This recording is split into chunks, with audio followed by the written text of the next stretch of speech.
एक बिहार का स्टार्टअप केवल 15 लाख रुपए में 5 करोड़ से ऊपर का रेवेन्यू डिलीवर किया है कि सीनियर्स जो हैं वो इंटरव्यू में फेल हो जा रहे हैं। तो ऐसे ही 1300 में एक जर्नी स्टार्ट हुई। एक साल के अंदर में आपने अपने एमआरआर को 20 लाख पहुंचा दिया, 20 गुना आपने बढ़ा लिया उसको। बट हुआ क्या कि पैसे तो हमने दे दिए लेकिन फिर वो हमें प्रोडक्ट मिला ही नहीं कभी। वो एक तरह से स्कैम हो गया।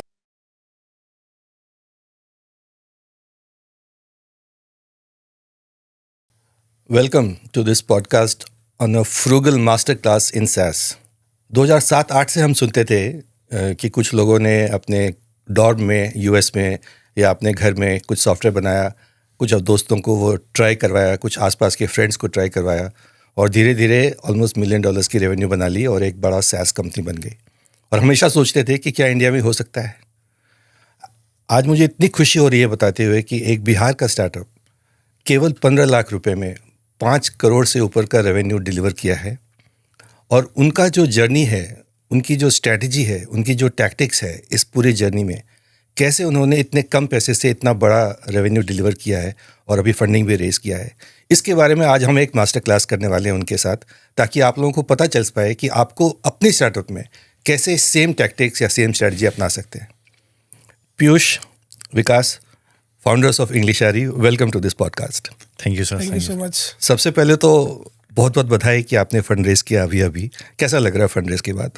बढ़िया लगता है कि जब आप कुछ कर रहे होते हो एंड देन आपके साथ और लोग सहयोग करने आते हैं आपकी जर्नी में, तो मोटिवेटेड फील होता है। और सर मेरा तो ऐसा है कि काफ़ी पहले से एक्साइटेड रहते हैं कि हाँ, मतलब एक एक्सटर्नल वैलिडेशन भी मिल जाता है कि आप जो कर रहे हैं उस पर और भी लोग ट्रस्ट कर रहे हैं। तो काइंड ऑफ मोटिवेशन होता है, एक्सटर्नल मोटिवेशन है, but still it is a motivation. मुझे तो लगता है कि आपकी सक्सेस से बहुत सारे दूसरे लोग भी मोटिवेट हो रहे होंगे। तो आज हम थोड़ा सा डीप डाइव करेंगे कि आपने किस तरह से पूरी कंपनी बनाई है, किस तरह से पूरा प्रोडक्ट बनाया है, अपनी मैट्रिक्स कैसे मार्केटिंग में कैसे किया और इतने कम पैसे में इतना बढ़िया काम कैसे कर पाए हैं। और आशा है हमारी कि आपकी जर्नी को देख के कुछ लोगों को कुछ फ़ायदा हो जाएगा और जो लोग कुछ स्ट्रगल कर रहे हैं फाइनेंशियल चैलेंजेस के साथ, वो भी अपना बिजनेस बना पाएंगे।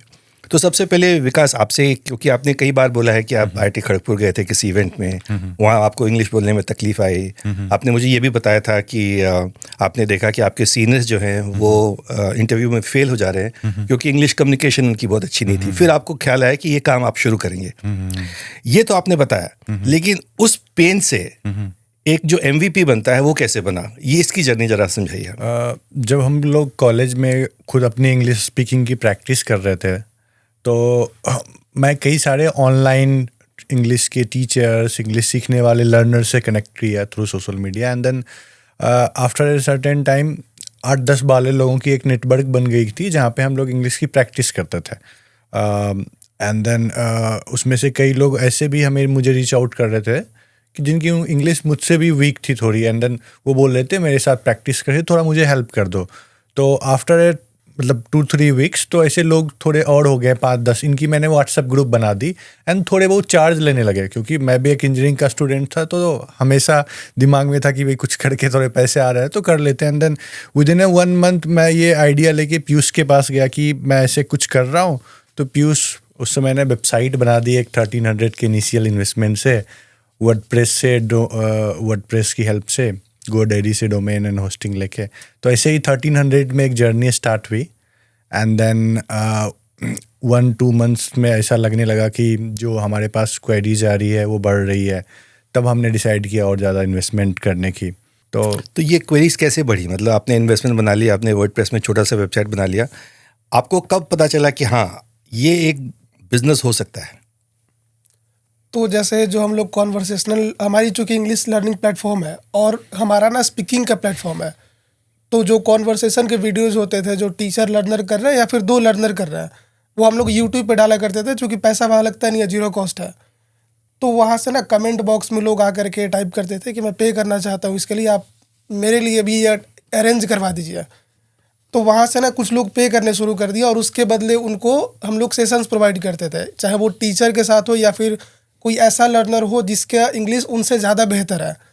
तो फिर लगा कि भाई वो लर्नर क्या फिर रिपीट भी कर रहे थे कि भाई मेरे को पहला दिन वाला क्लास अच्छा लगा था, मुझे एक और क्लास दिलवा दीजिए।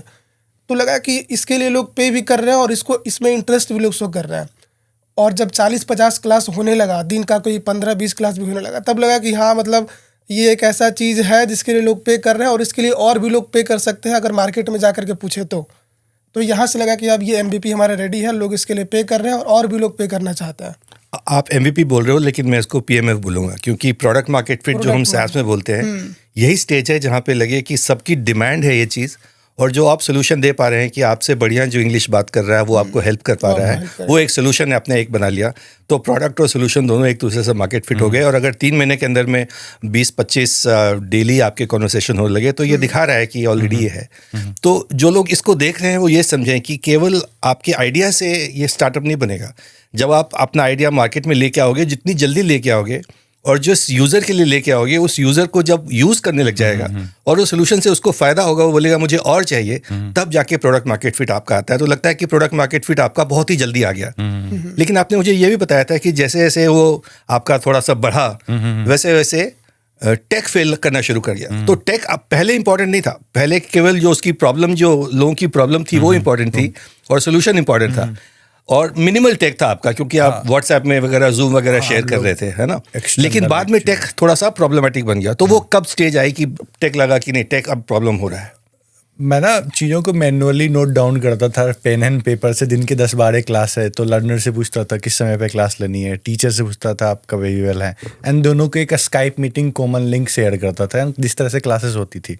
और मैं कॉलेज में था तो कॉलेज में पढ़ाई एंड देन और सारी चीज़ें चलती थी, तो कई बार कई क्लासेस मिस हो जाते थे, कई डिले हो जाते थे, तो फिर उनका कॉल आता था, कैंपस में घूमते, कुछ खेलते, ऐसे काम करना पड़ता। मुझे फिर लगा कि नहीं अब तो डिफ़िकल्ट हो रही है, हम इसको ऑटोमेट कर सकते हैं। ट्यूटर्स अपने टाइम दे सकते हैं यहाँ पे वेबसाइट पे, लर्नर्स अपनी टाइम के अकॉर्डिंग क्लास को बुक कर सके। तो वो एक समय आया जबकि 15-20 से ज़्यादा क्लासेस दिन के होने लगे, तब हमने टेक्नोलॉजी में इन्वेस्टमेंट करने का सोचा। तो कैसे किया इन्वेस्टमेंट, क्योंकि उस समय पैसे तो थे नहीं बहुत ज़्यादा? तो उस समय क्या था कि जो एक बार तो पहले बिहार स्टार्टअप के थ्रू, बिहार स्टार्टअप नहीं, बिहार स्टूडेंट क्रेडिट कार्ड, ये एक स्कीम आता है जो स्टूडेंट को लोन प्रोवाइड करता है अप टू 4 लाख रुपीज़। तो वो पैसे आते थे 6 महीने में एक बार कि उसमें कॉलेज का फ़ी, हॉस्टल का फ़ी आ गया। तो वो पैसे को विकास ने दे दिया कि भाई एक डेवलपर हायर करके फ्रीलांस पे कि ये एक्स अमाउंट लो और मेरा वेबसाइट बना करके दे दो। बट हुआ क्या कि पैसे तो हमने दे दिए, लेकिन फिर वो हमें प्रोडक्ट मिला ही नहीं कभी। वो एक तरह से स्कैम हो गया। फ्रीलांसिंग वेबसाइट में ये सब बहुत कॉमन चीज़ है। तो एक तो पैसे कम होते थे और एक बंदा कोई लेके चला गया, तो ये मतलब इनिशियल फेलियर लगा, जो मतलब झटके की तरह होता है। बस पैसे कम है, 10-20 हज़ार रुपये हैं, आप 30-40 हज़ार इकट्ठा करके किसी को दो और फिर आपको वो चीज़ ही ना मिले, तो पैसे की तंगी है उसमें, मतलब गरीबी में आटा गिला वाला हाल हो जाता है।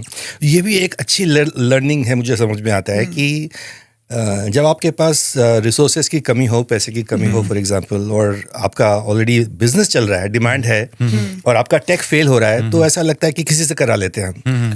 लेकिन ये शायद बहुत महंगा पड़ जाता है, आपको बहुत टाइम भी आपका खराब हुआ उसमें, और ऑफकोर्स पैसे भी बहुत खराब। इसको ठीक कैसे किया फिर ना हमने मतलब अपने कॉलेज में बताना शुरू किया लोगों को कि मैं ऐसा कुछ कर रहा हूँ। उससे पहले मुझे थोड़ा सा वो लगता था कि अभी तो प्रोडक्ट प्रॉपर नहीं बनी तो क्यों बताऊँ लोगों को।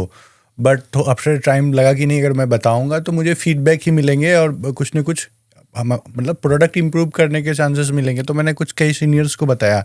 तो कॉलेज के एक सीनियर्स जो कि 16 बैच के अनुराग सर थे, तो उन्होंने हमें इसमें हेल्प किया। जैसे उन्हें बताया तो विदिन 3 मंथ्स हमारा जो होता है कि मिनिमल ऑटोमेशन के थ्रू कोडिंग से वेबसाइट बन गई थी। वो भी सर PHP बना हुआ था, मतलब कि ऐसा लैंग्वेज जो अब शायद नहीं स्केल करता, उतना लोग नहीं यूज करता है। बट अगर वही रिएक्ट पे या कहीं और बनवाते तो फिर पैसा ज़्यादा लगता, जो था ही नहीं। तो कम पैसे में जो बेस्ट रिसोर्स था वो कॉलेज के सीनियर बना दिए, कहीं और जाते तो नहीं मिलता। तो ट्राई यही करते हैं हमेशा कि जो आपके नियरेस्ट रिसोर्स हो और जिन पर आप ट्रस्ट कर सके, उनसे काम लेने का कोशिश कीजिए। वो कम पैसे में भी लेंगे और लोग हेल्प भी कर देता है।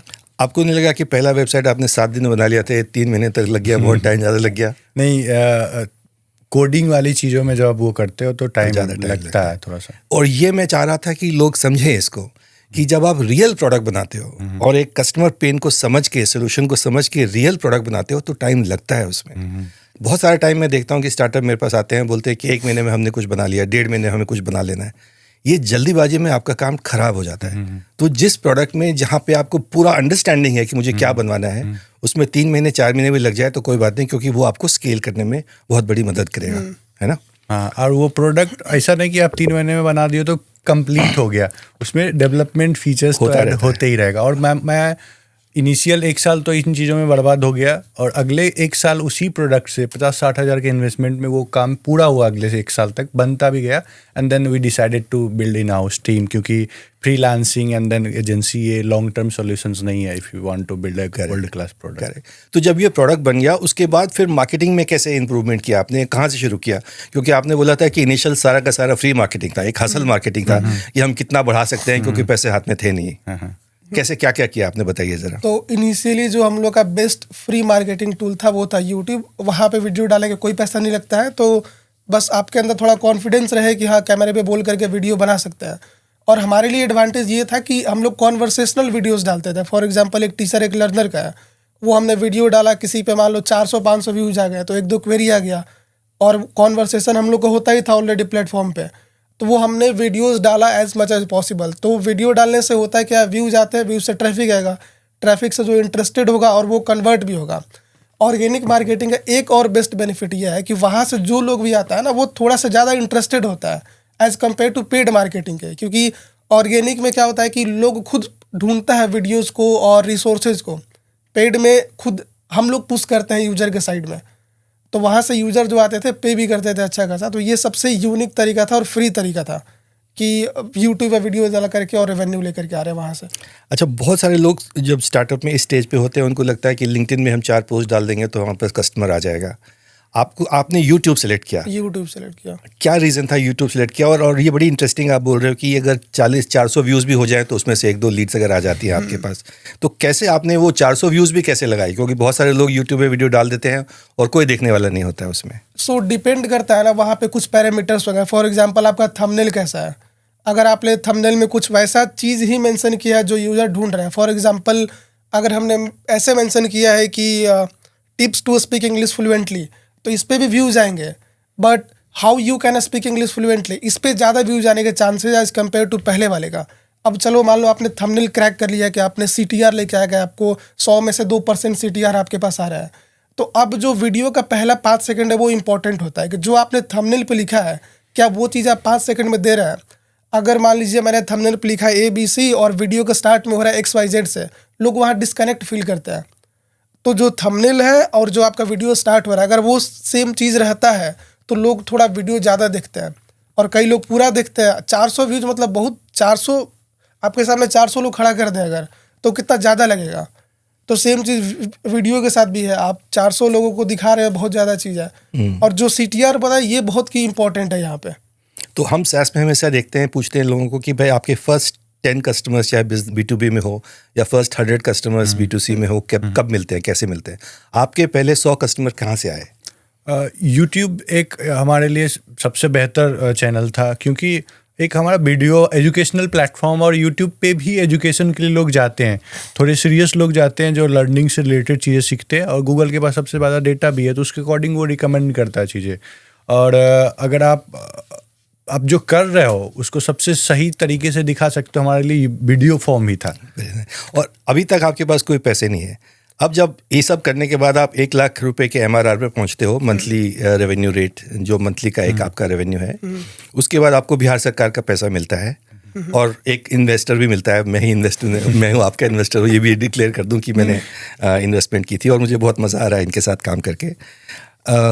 लेकिन फिर वहाँ से, और ये करीब जुलाई-अगस्त 2022 की बात है, 1 साल के अंदर में आपने अपने MRR को 20 लाख पहुंचा दिया, 20 गुना आपने बढ़ा लिया उसको एक तरह से।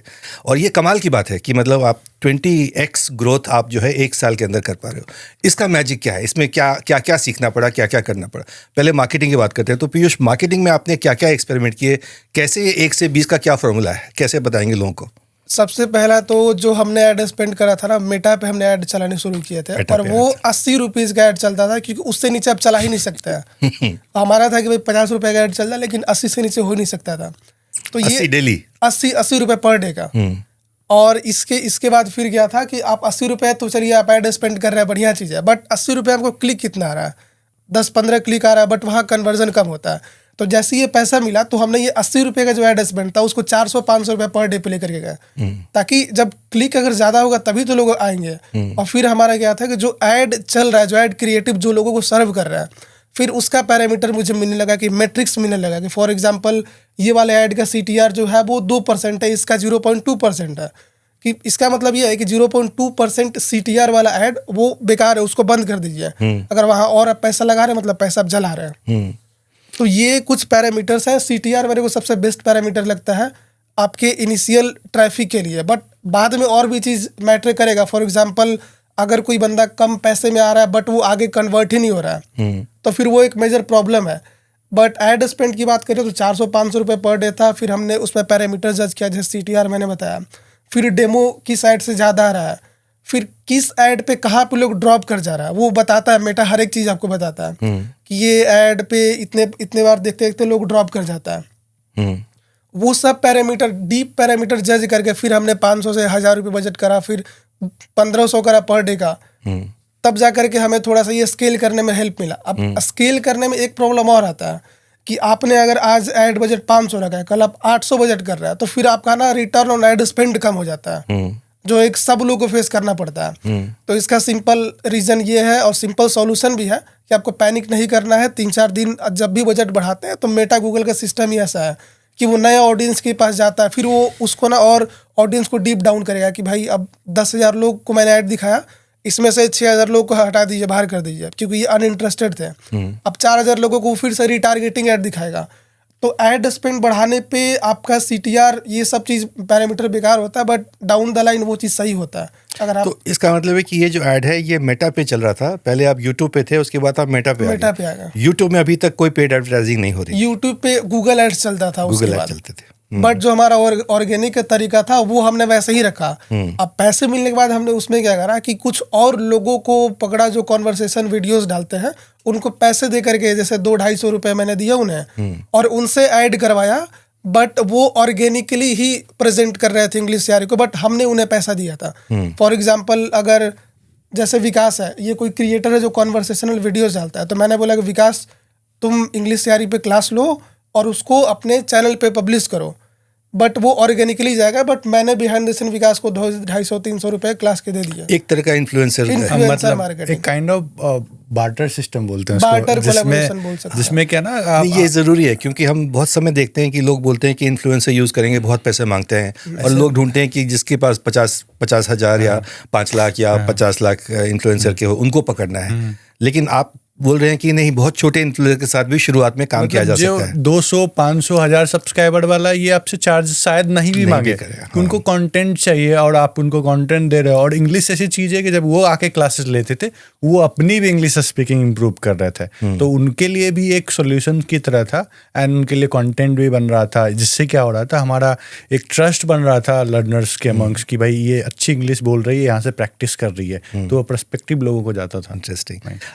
अच्छा पीयूष, आप जो बातें कर रहे थे CTR की, एड्स की, ट्रैकिंग की, एनालिटिक्स की, ये बहुत एडवांस्ड डिजिटल मार्केटिंग के एक कॉन्सेप्ट्स हैं एक तरह के। आप अभी कॉलेज में ही हो अभी फिलहाल, मतलब जब ये हो रहा था तो ये कॉलेज में कैसे सीखा आपने ये सारा डिजिटल मार्केटिंग के हुनर या स्किल्स कहाँ से आई, कहाँ से पिकअप किया? जैसे ना कुछ यूट्यूब वीडियोज रहते हैं जो आपको 10-12 घंटा का प्लेलिस्ट रहता है, आप एक तरीका वो देख लीजिए, या तो फिर आप तो अब उस समय की बात करें तो मेरे पास यूट्यूब वीडियो ही एक ऑप्शन था, यूट्यूब वीडियो से। बट आजकल आपके पास ChatGPT है, गूगल एनालिटिक्स है, उस पर जाकर के आप पूछ सकते हैं कि मेरा ये ट्रैफिक आ रहा है तो इसको हम किस तरीके से मेजर कर सकते हैं, तो वो आपको पैरामीटर्स बता देगा, आप ये चीज़ आप मेजर कीजिए। फिर आप उनसे ये भी पूछ लीजिए कि ये पैरामीटर मेरे को गूगल एनालिटिक्स में कहाँ दिखाई देगा, तो आप वो भी बता देगा। तो जो काम पहले मैं 10-12 घंटे में करता था वो अब 1-2 घंटे में हो सकता है। तो मुझे क्या समझ में आया कि आपकी जो स्ट्रेटजी थी कि जो भी ऐड हम स्पेंड कर रहे हैं उसका पूरा एनालिटिकल मेजरमेंट करना है आपको, और डे 1 से करना है। और मैं फिर से लोगों से शेयर करना चाहता हूँ, क्योंकि मैंने कुछ स्टार्टअप्स को देखा है जो कि बहुत ज़्यादा 3-3, 4-4 लाख रुपए महीने का खर्च कर रहे थे, लेकिन उसके एनालिटिक्स पे बिल्कुल ध्यान नहीं दे रहे थे कि ऐड परफॉर्म कर रहा है, क्या खर्चा आ रहा है, नहीं आ रहा है। और देखा मैंने कि उनका CAC जो था वो 10 रुपये से बढ़ के 300, 400, 500 रुपये तक हो गया, और उनका बिजनेस बिल्कुल डाउन हो गया। तो अगर आप स्टार्टअप हैं और आप एड्स पे रिलाई कर रहे हैं तो आपको एड्स को बहुत स्ट्रांगली मेजर करना है, ये बहुत बड़ी बात है। लेकिन हम SaaS में ये भी देखते हैं विकास कि केवल मार्केटिंग से काम नहीं होता है, आपको प्रोडक्ट इम्प्रूवमेंट भी करना पड़ता है, लगातार करना पड़ता है। तो प्रोडक्ट में आपने इस जर्नी में, इस समय में जबकि आपका 1 से 20 का ग्रोथ हो रहा है, तो प्रोडक्ट में क्या क्या किया ताकि ये ग्रोथ ऊपर जाए? Got it. सो अब जब कस्टमर्स के आप क्लोज रहते हो अपने, तो वो आपको ऑनेस्ट फीडबैक देते हैं कि ये चीज़ें जो हैं मुझे नहीं पसंद आ रही है और ये चीज़ें हैं जो अच्छी भी लग रही है। तो अब जितना फास्ट वो प्रोडक्ट के इन कस्टमर्स इनसाइट को आप टेक टीम के पास लेके जाते हो एंड देन उससे आप उनको सॉल्यूशंस में कन्वर्ट करते हो, तो धीरे धीरे आप ग्रोथ दिखना शुरू हो जाता है। तो कई सारी चीज़ें जो डेली बेसिस पे कस्टमर्स को प्रॉब्लम आ रहे थे वो हमने सर्व करना शुरू किया अपने टेक्नोलॉजी। कोई एग्जांपल देंगे कि इससे बहुत बड़ा फायदा हो गया? जैसे कस्टमर एक्सपीरियंस बढ़ाने के लिए आपको होता है क्या कि हमारा सेशंस का रिमाइंडर एक जाना चाहिए प्रॉपर। जब कोई क्लास बुक हुआ तो कोई कैंसिल हुआ तो वो रिमाइंडर ऑटोमेशंस के थ्रू जाए। अगर कोई सब्सक्रिप्शन प्लान ले लेता है तो अपनी जर्नी में कई बार होते हैं उसको ना कि क्लासेस नहीं ले पा रहे हैं जस्ट बिकॉज जब कोई फंक्शन आ गया, कोई और भी ऐसी चीज़ें आ गए, तो हमने एक सब्सक्रिप्शन पॉज का ऑप्शन दिया कि आप अपने सब्सक्रिप्शन को पॉज कर दो for a certain period of time. तो ऐसी चीज़ें हैं जो कि लर्नर्स को कन्वीनियंस, फ्लेक्सिबिलिटी ऑफर किया। या तो साथ ही साथ, लेकिन जैसे एक तो आप कैंपेन कर रहे हो जो पेड परफॉर्मेंस मार्केटिंग वाले कैंपेन है, लेकिन साथ ही साथ आपको ये भी देखना है कि आपका वेबसाइट लैंडिंग पेज चल रहा है कि नहीं चल रहा है, उसमें लोग कन्वीनियंस हो रहे हैं, हीट मैप कहाँ पे है नहीं है। तो उसमें उस तरह के क्या मार्केटिंग में इम्प्रूवमेंट्स किए गए पीयूष? जैसे ना कि हम लोग एक अपने लैंडिंग पेज पे एक ऐड चला रहे थे, वहाँ पे हो क्या रहा था कि चैटबॉट का एक नीचे आइकन लगा हुआ था। अब वो चैटबॉट का सिस्टम ऐसा था ना कि अगर कोई मेरे वेबसाइट पे आया और वो 10 सेकंड टाइम स्पेंड करता है तो चैटबॉट अपने आप बाहर निकल जा रहा है और वो लोगों का एक्सपीरियंस खराब कर रहा है। ये चीज़ हमें तब पता लगा जब हमने हीट मैप देखा कि भाई यूजर मेरे पास जो आ रहा है उसका रिकॉर्डिंग हीट मैप देखने से मिल जाता है। तो दिख रहा है कि 10 सेकंड तक देखा, ये पॉपअप आया, फिर वो पॉपअप क्लोज नहीं कर पा रहा है वो, और वो बंद ही कर दे रहा है वेबसाइट। तो लगा कि ये इसको हटा ही देते हैं। तो फिर हमने ये चैटबॉट वेबसाइट से हटा ही दिया, उसके जगह हमने FAQ नीचे दे दिया, जो पहले 5 था उसको 10 कर दिया। तो ये एक चेंज हीट मैप से दिखा। हीट मैप के लिए सबसे बेस्ट और फ्री टूल है माइक्रोसॉफ्ट क्लैरिटी। अगर आप किसी और टूल की तरफ जाएंगे तो सेम ही चीज़ मिलता है बट उसके लिए पैसे लेते हैं। ये चीज़ माइक्रोसॉफ्ट फ्री करता है। तो हीट मैप एक मेजर चीज़ है जो हमें डिसीजन लेने में बहुत हेल्प करता है। और उसके साथ ही साथ हमेशा मैसेजिंग में भी एक्सपेरिमेंट करने पड़ते हैं कि क्या मैसेज आप दे रहे हो। तो इस दौरान कुछ मैसेजिंग में कुछ इंप्रूवमेंट्स, कुछ लर्निंग, कुछ इंसाइट जो कि शेयर कर सकते हो आप? जैसे ना हमारा पहले ब्रांड का नाम था इंग्लिश यारी, ऐसे करके नाम था, बट मुझे लगा कि अगर इसमें हम चेंज कर दे थोड़ा सा, इंग्लिश यारी इंग्लिश फॉर प्रोफेशनल्स, ये हमने कर दिया फ्री से। तो अब जिसके पास भी ऐड जाता था, अगर वो प्रोफाइल चेक कर रहा है तो उसको दिख गया इंग्लिश फॉर प्रोफेशनल्स। तो एक तरह से हम उसको सबकॉन्शियसली एक मैसेज दे रहे हैं कि ये प्रोफेशनल्स के लिए ही है। तो ये एक मेजर मैसेज हमने चेंज करा, और ये रैंडमली मैंने चेंज किया था कि 10 बज रहा है तो मेरे को लगा कि ये देखते हैं करके क्या रिजल्ट आता है। तो चेंज करने से क्या प्रोफाइल एक्टिविटी बढ़ गई कि जैसे कोई मेरे प्रोफाइल पे गया इंग्लिश यारी, इंस्टाग्राम पे गया, अब क्या वो स्क्रॉल करके वहाँ ज़्यादा टाइम बिता रहा है। पहले वो 2 सेकंड बिता रहा है, वो 5 सेकंड बिता रहा है। तो मेरे लिए यूजर का हर एक सेकंड का बहुत ज़्यादा इंपॉर्टेंस है। जितनी ज़्यादा देर उसको हम इंग्लिश यारी के बारे में दिखाएंगे उतना ज़्यादा चांस है कि वो मेरे प्रोडक्ट को यूज कर सकता है। तो ये एक मैसेज हमने चेंज किया था जो कि अभी भी बहुत अच्छा काम करता है। इसको बोलते हैं मास्टर स्ट्रोक, क्योंकि हम हमेशा सुनते हैं और कहते भी हैं मार्केटिंग में कि लोग जो है इमोशन खरीदते हैं, लोग केवल प्रोडक्ट नहीं खरीदते हैं। इंग्लिश यारी केवल प्रोडक्ट है एक, ये नहीं बताता कि क्या है, लेकिन जैसे आप इंग्लिश फॉर प्रोफेशनल कर देते हो, एक इमोशन उसके साथ जुड़ जाता है कि मैं भी प्रोफेशनल हूँ, ये मेरे लिए चीज़ है। क्या लगता है? मतलब किसी भी स्टार्टअप फाउंडर अगर कोई बोल देता है ना आपके कस्टमर कौन है, हर कोई, तो मतलब कोई नहीं है। तो जितना आप पर्सनलाइज करते हो अपने जो भी निश में प्ले कर रहे हो, जिस भी मार्केट डिश में, तो उतने बड़े बेटर आप कनेक्ट कर पाओगे अपने कस्टमर से। अच्छा, इस दौरान आपने ये भी मुझे बताया था कि आपके रिन्यूअल्स और रिटेंशन में भी काफ़ी सारा काम किया गया, क्योंकि सब्सक्रिप्शन मॉडल है आपका, लोग चले गए उसके बाद भी लोग करना चाहते हैं। तो रिन्यूअल और सब्सक्रिप्शन में कैसे आपने किया कि आपका MRR बढ़ता चला गया और 20 गुना बढ़ गया आपका? थोड़ा इसके बारे में बताइए। सो रिन्यूअल के लिए सबसे मेजर चीज़ होता है ना कि उनको क्या सर्विस मिल रहा है। जैसे विकास ऑलवेज बोलता है कि जो हम लोग प्रॉमिस कर रहे हैं, जो हम लोग डिलीवर कर रहे हैं, इसका डिफरेंस जितना कम रहेगा उतना ज़्यादा पॉसिबिलिटी है कि लोग रिन्यू करेंगे सब्सक्रिप्शन। User experience. तो इसके लिए जो हमें यूजर से फीडबैक मिलता था कि कई बार मेरा क्लास मैंने कल परसों का बुक किया है, बट मुझे याद नहीं रहता और मुझे रिमाइंडर आता है 10 मिनट पहले।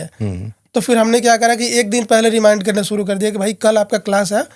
तो इससे होता है क्या है कि अगर जिसको नहीं कल अवेलेबल है वो जाएगा अपना क्लास कैंसिल कर लिया और उसके क्लास और टाइम दोनों बच गया। पहला चीज़ तो ये है।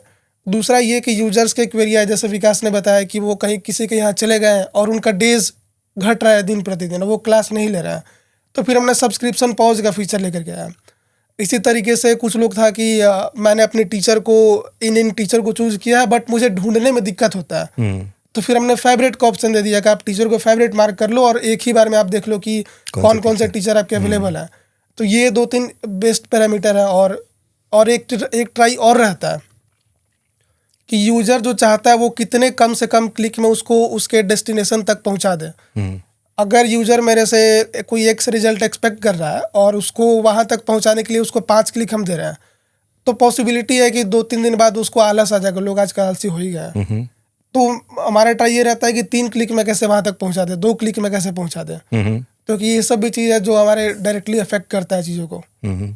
तो जो सबसे बड़ी चीज़ यूज़र एक्सपीरियंस इंप्रूव करती है विकास, जो हम सुनते हैं वो है ट्रस्ट, ब्रांड का ट्रस्ट, है ना। अब जब आपका ट्रस्ट बढ़ने लगा तो क्या आप उस ट्रस्ट को लेके अपनी मार्केटिंग में आए? आपने क्या कुछ टेस्टिमोनियल वगैरह का काम किया, कुछ बनाया उस तरह से? मतलब कि हम ना मार्केटिंग में आपको आउटकम्स शो करना पड़ता है। कोई भी सेल्स डिसीजन किसी भी कस्टमर्स का एक इमोशनल डिसीजन होता है। चाहे कोई कपड़े खरीद रहा हो तो वो इमेजिन कर रहा होता है, इन्हें मैं इस तरह से दिखूंगा इसको पहन के।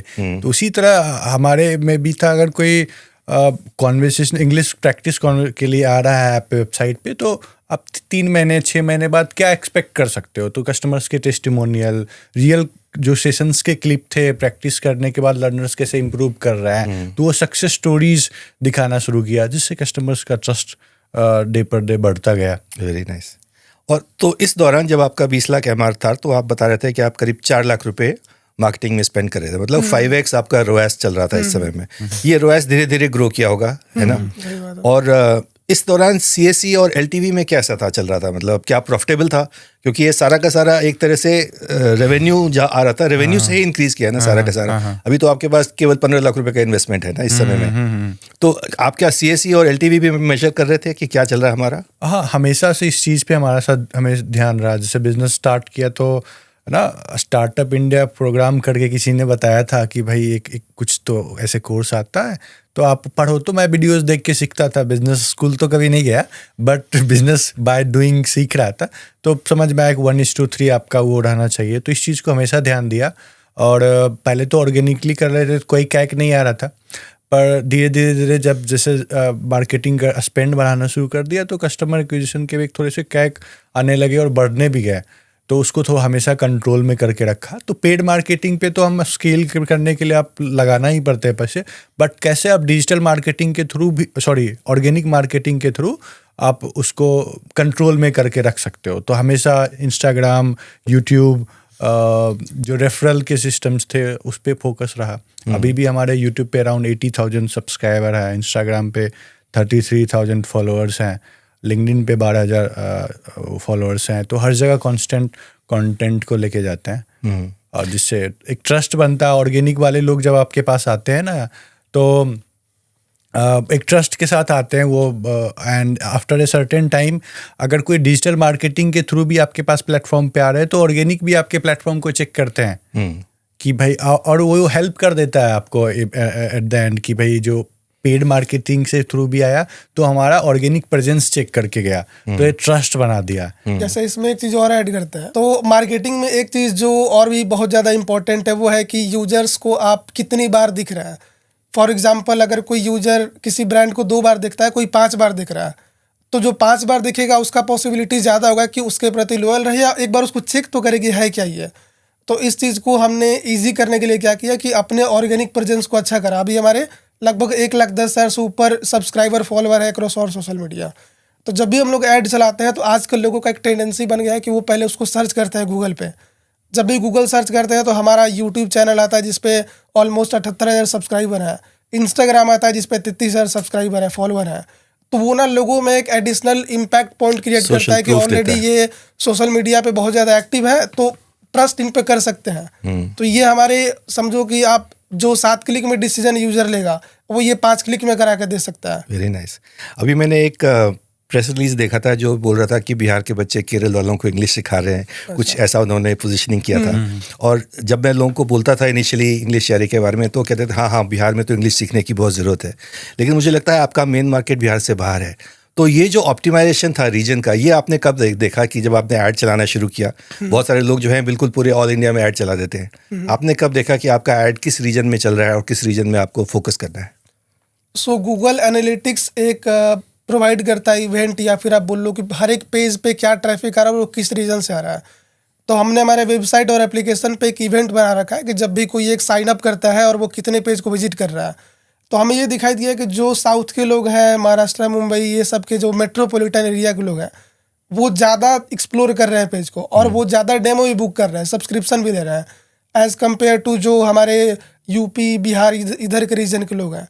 तो हमें ये सिंपल क्लियर इंडिकेशन था कि बाहर के लोग, जो साउथ के लोग हैं, मेट्रोपॉलिटन के लोग, वो ज़्यादा इंटरेस्टेड हैं और वो ज़्यादा पे भी करता है। तो ये एक सिंपल इंडिकेशन था हमारे लिए। Very nice. अच्छा, आपने बहुत सारा इन्फ्लुएंसर यूट्यूब वीडियोस भी ट्राई किए, उसका क्या रिजल्ट रहा, उसका क्या एक्सपेरिमेंट रहा, और लोगों को क्या समझाएंगे किसको क्या किस तरह का इन्फ्लुएंसर चूज़ करना चाहिए? सो इन्फ्लुएंसर की बात करें तो टोटली डिपेंड करता है कि आपका क्या रीजन है, आप किस टाइप के कंटेंट या फिर किस टाइप की सर्विस प्रोवाइड कर रहा है।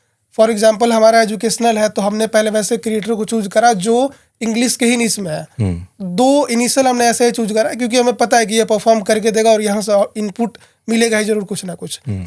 2 हमारा बहुत अच्छा चला, बट तीसरा हमने सोचा कि एक एक्सपेरिमेंट करके देखते हैं। तो वहाँ हमने लगभग 1,40,000 रुपये दिए और वो ऑलमोस्ट समझिए कि वेस्ट ही हो गया पूरा पैसा। ट्रैफिक मिला बट इतना कम मिला कि उसको ना ही कंसिडर करे तो अच्छा है। सो इम्पोर्टेंट ये है कि अगर आपके पे बहुत लिमिटेड रिसोर्स है और आप इन्फ्लुएंसर ऐड कराना चाहते हैं, तो आप अपने नीश का ही कोई ना कोई इन्फ्लुएंसर पकड़े एज कम्पेयर टू कि आप किसी बड़े क्रिएटर को पकड़ने जाए। नेगोशिएट करिए, आप एक बात कीजिए कि हाँ एक अभी करते हैं और एक 6 महीने बाद कर लेंगे। तो इससे क्या कि थोड़ा सा प्राइस भी वो रिड्यूस करते हैं क्योंकि आप उनको एक बार रिटेन भी कर रहे हैं। तो यही है। और बहुत सारे लोग ये भी देखते हैं कि भाई हम मेहनत नहीं कर पा रहे हैं या डिजिटल मार्केटिंग में इतना टाइम नहीं दे पा रहे हैं, किसी एजेंसी को हायर कर लेते हैं और या एजेंसी को किसी तरह से मॉडल में रख लेते हैं। आपका क्या एक्सपीरियंस रहा या आपका क्या एडवाइस रहेगा इसके ऊपर? हमने रिसेंटली एक एजेंसी से का साथ भी काम करना शुरू किया, बट इससे पहले भी 3-4 एजेंसी अलग अलग समय पे ट्राई किए अपने ग्रोथ फेज में। तो बट जो हमारा एक्सपीरियंस रहा कि agency can't build your brand, they can't build your messaging. आपको खुद ही अपने कस्टमर्स इनसाइट के अकॉर्डिंग अपने मैसेजिंग सेट करने हैं। ब्रांड बिल्डिंग एक हद तक आप ब्रांड को लेके जाओगे, they can take over from there. So वो स्टार्ट से आपके ब्रांड नहीं बिल्ड कर पाएंगे, बट एक सर्टेन लेवल के बाद आप उसको मेंटेन, आपको ही उसको एक ब्लूप्रिंट देना होगा, this is what working out. आप इसको करते जाओ, इसमें डबल डाउन करते जाओ and keep eyes on data and all. So इन चीज़ों में वो हेल्प कर सकते हैं, but they can't build your brand from scratch. So आपको ही एज ए फाउंडर आपको सीखने पड़ेंगे मार्केटिंग। तो ये कब पता चलता है कि this agency is not working out? मतलब आपने ट्राई किया, फिर जैसे आपने बोला कि रोएस में भी थोड़ा टाइम लग रहता है, कैसे पता चलता है कि नहीं this agency is not working out, बाद में देखेंगे? या किस स्टेज में एजेंसी को लेके आना चाहिए आपके हिसाब से? मेरे हिसाब से किसी भी एजेंसी को लेके आने का सही समय होता है जब मंथली आपका एक 30-40 लाख के रेवेन्यू पे आ जाओ, ताकि कोई भी एजेंसी का फी 1-1.5 लाख से कम नहीं होता। और आप बजट भी दोगे तो 3-4-5 लाख से कम नहीं दोगे। तो आपके पास 5-6 लाख मार्केटिंग के लिए जब बजट हो जाए तब एजेंसी को लेके आए, एंड तब तक आप अपने जो भी ब्रांड पोजिशनिंग, मैसेजिंग ये फिक्स करके रखें, एंड देन उसे एक ब्लूप्रिंट आप दे कि this is what working out. आप इसको कंटिन्यू करते रहो और हल्का फुल्का एक्सपेरिमेंट करते रहो। तो ये जो इस समय बजट है वो कैसे डिटरमिन होता है? जैसे अभी फिलहाल आप बता रहे थे कि ऑलमोस्ट 50 लाख का MRR है, जो कि अगेन एक साल में डबल से ऊपर आपने डिलीवर कर दिया है, और 7 लाख से करीब का आपका मैच स्पेंड है, मतलब 7x रोएस चल रहा है आपका। ये कैसे डिटरमिन करते हैं कि इसको हम 7 से 10 कर लें, 7 से 12 कर लें? अभी आपके पास फंड रेज हुआ है, क्या प्रेशर है इन्वेस्टर से कि और पैसे खर्च करो और तेजी जल्दी ग्रो करो? नहीं, हमारा तो भी कभी ऐसा नहीं रहा और ना कभी ऐसे प्रेशर रहेगा कि भाई फास्ट ग्रो करो एट एनी कॉस्ट, क्योंकि उसमें मज़ा ही नहीं है। एक जो हेल्दी नंबर्स होते हैं किसी भी बिजनेस के, रेवेन्यू का 20% से अगर कम है आपके मार्केटिंग बजट तो ठीक ठाक माना जाता है। आफ्टर सर्टेन पॉइंट ये 5-10% भी हो जाता है। IPO तक 5-8% तक रहता है, बट हाँ अभी ऐसे 20% से हमेशा हमारा कम रहा है, और ये हेल्दी माना जाता है क्योंकि और भी चीज़ें आपको उसी रेवेन्यू में से देखना है। तो अभी फिलहाल मान लीजिए ऑलमोस्ट आपको 1 करोड़ रुपए का फंडिंग भी हुआ था। अभी आप क्या सोच रहे हैं कि इसको कैसे, कितने रेवेन्यू तक आप लेके जाएंगे, कैसे इंक्रीज करेंगे? ज़्यादातर यही परफॉर्मेंस मार्केटिंग चलेगा या कोई और भी परफॉर्मेंस के या मार्केटिंग के आइडियाज़ हैं? अभी तो परफॉर्मेंस मार्केटिंग ये तो चले गए और इसमें हम एड स्पेंड भी बढ़ाएंगे, नंबर ऑफ एक्सपेरिमेंट्स भी बढ़ाएंगे। बट अब हमारे पास ना अलग से ये जो पेड मार्केटिंग है मेटा गूगल एड्स पे, इसके अलावा भी करने के लिए ऑप्शंस है। फॉर एग्जांपल हम लोग अभी गुड़गांव में ही हम लोगों ने टीवीएस स्क्रीन्स का ऐड कराए हैं जो कि कॉर्पोरेट्स बिल्डिंग में लगे रहता है, क्योंकि हमारे टारगेटेड ऑडियंस यहीं पे है। तो ये एक काइंड ऑफ एक्सपेरिमेंट है। अब ये होने के बाद पता लगेगा ये फेल हो रहा है या पास हो रहा है। अगर ये पास होता है तो इसमें हम और पैसे लगाएंगे, नहीं तो हमने और भी कुछ सोचा है। जैसे एक एग्जांपल दे तो बहुत सारे कैब्स चलते हैं यहाँ पे, और कैब में जनरली प्रोफेशनल्स ही ट्रैवल करते हैं। तो हमने कुछ कैब वाले से बात भी किया कि आपके सीट पे हम ये सब चीज़ करके देख सकते हैं और उनको कुछ चार्ज पे कर देंगे। तो अगर ये भी एक एक्सपेरिमेंट है, ये अगर होता है तो ठीक है, नहीं होता है तो इसको ही बंद कर देंगे। तो ये हमारे पास एक्सपेरिमेंट करने का तरीका बढ़ जाएगा। और बाकी हम लोग कुछ ना कुछ मार्केटिंग में और भी ट्राई करके देखेंगे। एक जो इम्पोर्टेंट बात रहती है SaaS में और कस्टमर सेटिस्फेक्शन की आपने बात की थी, वो है सपोर्ट की, है ना? कस्टमर हमेशा देखते हैं कि हमको कितना बढ़िया सपोर्ट मिल रहा है और सपोर्ट से उनका एक्सपेक्टेशन मैच हो रहा है कि नहीं मैच हो रहा है। सपोर्ट के ऊपर आप लोग क्या काम कर पाए और सपोर्ट कितना इंपॉर्टेंट होना चाहिए आपके हिसाब से? आप देखिए, अब कोई भी सर्विस या प्रोडक्ट का 100% डिलीवरी तो नहीं हो सकता, तो कहीं ना कहीं कभी ना कभी उनको ह्यूमन इंटरवेंशन की नीड होती है या फिर टेक्नोलॉजी की ऐसे नीड होती है जो सपोर्ट की तरह एक्ट करे। तो हम अपने जो भी सपोर्ट एग्जीक्यूटिव है उन्हें एक सर्टेन टाइम के लिए तो हमेशा अवेलेबल होते हैं। अपार्ट फ्रॉम दैट हम AI पे भी वर्क कर रहे हैं जो कि ये हमारा सपोर्ट में हेल्प कर सके। तो जैसे अभी AI वाले पे हमने ये कर रहे हैं ना कि जो भी यूजर्स हमारे आते हैं उनका बहुत पर्सनलाइज क्वेरी रहता है। फॉर एग्जांपल कि मेरा ये क्लास है और वो रिफंड नहीं हुआ है, तो अब इसमें क्या कि कोई एक सपोर्ट पर्सन हम रखे जो उनके अकाउंट में जा करके चेक करे कि क्यों नहीं रिफंड हुआ है। दूसरा ये कि हमारे पास एक AI चैटबॉट हो जो जिसके पास यूज़र का डेटा हो और वो चेक करके बता दे।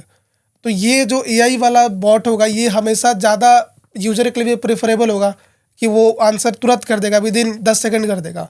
सपोर्ट के पास हो सकता है कि वो आएगा, मैसेज करेगा, सपोर्ट हो सकता है और भी क्वेरी सॉल्व कर रहा हो, टाइम डिले हो सकता है। तो ये यूज़र के लिए भी सही है कि मेरे को रिस्पांस तुरंत मिल जाएगा AI बॉट से, और हमारे लिए भी एज ए कंपनी भी सही है कि हमें और मैन पावर नहीं लगाना पड़ेगा सपोर्ट में लोगों के लिए। तो ये दोनों तरफ से, और इसके लिए हम लोग कुछ ना कुछ मॉडल भी ज़्यादा ट्रेन करने की जरूरत नहीं है। ऑलरेडी बहुत सारे मॉडल्स अवेलेबल हैं जिनको यूज़ करके और हम कर सकते हैं, बस हमें अपना डेटा उनको साथ शेयर करना पड़ेगा। इसको MCB सर्वर या कुछ ऐसे बोलते हैं। मेन मोटिव होता है, देखिए यहाँ पे क्या होता है ना, यूजर फ्रस्ट्रेट नहीं हो रहा था कि मैसेज करके या कॉल करके वो दूसरे साइड पे सोच रहा है कि क्यों नहीं सॉल्यूशन मिल रहा है, मेरे साथ ऐसा क्यों हो गया।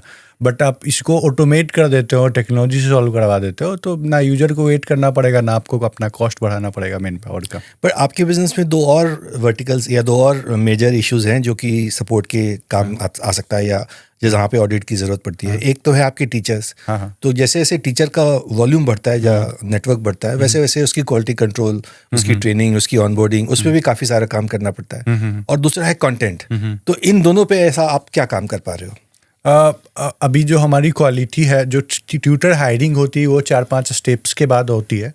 हमारा एक डेटा है कि अगर 100 ट्यूटर्स एप्लीकेशंस आते हैं तो ओनली 3 ट्यूटर्स जो ऑन बोर्ड होते हैं। तो एक क्वालिटी, इसको हाई क्वालिटी ट्रेनर्स को 3 on 100 काफ़ी स्ट्रिक्ट तो ये हायर करते हैं। एंड देन हायरिंग के बाद ही काम नहीं खत्म हो रहा, जो मॉनिटरिंग टीम है, जो क्वालिटी मॉनिटरिंग टीम है, वो ट्यूटर्स के सेशंस को भी मॉनिटर कर रहे होते हैं। तो ऑब्वियसली स्केल में इन सारे जगहों पे हम मैन पावर बढ़ाना पड़ेगा, जो भी क्वालिटी मॉनिटरिंग टीम है या फिर हायरिंग में टीम है।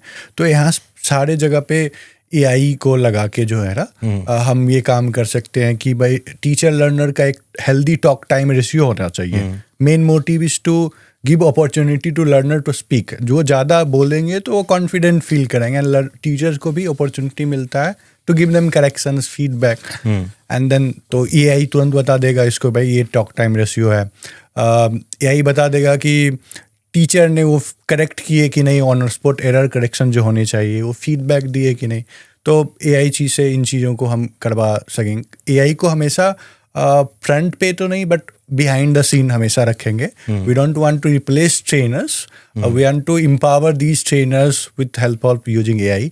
सो हमेशा वो रहेगा। तो टीचिंग के जो भी क्वालिटी है उसको मॉनिटर करने में, हायरिंग में, एप्लीकेशन स्क्रीनिंग में, सपोर्ट में, सेल्स और सपोर्ट दोनों जगह पे हम AI को यूज करने वाले हैं। Very nice. और आपने पीयूष ये भी बताया था कि करीब 10% यूज़र ओवरसीज़ के आ रहे हैं, बाहर से आ रहे हैं। और जैसे इंग्लिश का हम देखते हैं कि सारा फार ईस्ट में, कोरिया, जापान, ये सब एरियाज़ में, या जैसे मेक्सिको है या कनाडा है, ये सब जगहों पर बहुत सारा इंग्लिश की रिक्वायरमेंट है, बढ़ती जा रही है। तो इंटरनेशनल एक्सपेंशन का क्या प्लान चल रहा है, क्या सोच रहे हैं? अभी अराउंड 10% लर्नर्स हमारे अब्रॉड से आते हैं, मोस्टली ऑर्गेनिक। वही यूट्यूब कॉन्वर्सेशनल वीडियो जो ऑलमोस्ट अभी 10,000 प्लस है हमारे यूट्यूब पे, अपलोडेड बाय 500-600 यूट्यूबर्स, वहाँ से आते हैं।